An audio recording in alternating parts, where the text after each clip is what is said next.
У нас, поскольку люди в основном мыслят вербально, мыслят словами, то они как раз менее восприимчивы. А почему, кстати?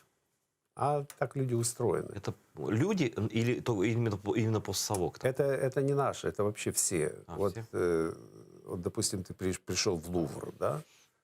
И в Лувре картины. Я смотрел, как люди смотрят.